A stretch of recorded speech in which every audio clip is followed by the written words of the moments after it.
পাকা আমের সিজনে আমার বাড়ির লোক সবাই এই রেসিপিটা খেতে ভালো লাগে, সেটা হচ্ছে পাকা আমের আমসত্ত্ব।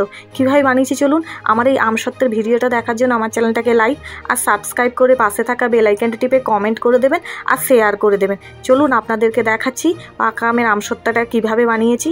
আমি প্রথমে আমগুলোকে ধুয়ে কড়ার মধ্যে সিদ্ধ হতে দিয়ে দেবো প্রায় 15 মিনিটের জন্য। ঢাকা লাগিয়ে দিচ্ছি। দেখুন, এদিকে আমি তালার মধ্যে সরষের তেল মাখিয়ে থালাটাকে রোদ খাবিয়ে নেবো। দেখুন আমগুলো ফেটে ফেটে গেছে, লাবিয়ে নেবো। এবার ঠান্ডা হলে হাত দিয়ে চেপে চেপে পাল্পগুলো আমি বের করে নেবো আমের।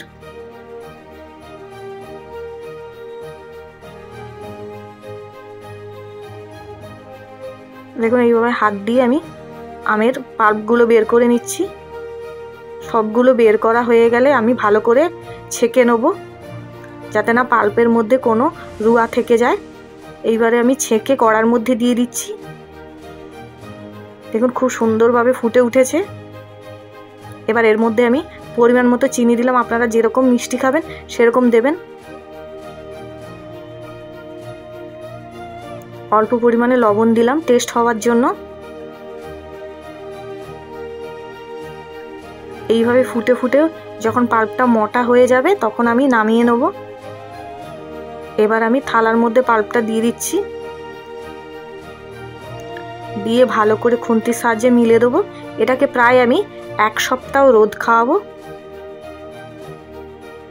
চলুন আমি এটাকে রোদ খাবিয়ে আপনাদেরকে দেখাচ্ছি কীরকম হয়েছে। দেখুন এইভাবে রোদ খাওয়ানোর পরে হয়ে গেছে আমসত্ত্বটা, কি সুন্দর থালা থেকে উঠে পড়েছে। এবার আপনাদেরকে কেটে ভালো করে গোল করে দেখাচ্ছি। একদম আমসত্ত্বটা লোভনীয় লাগছে। ভিডিওটা দেখার জন্য ধন্যবাদ।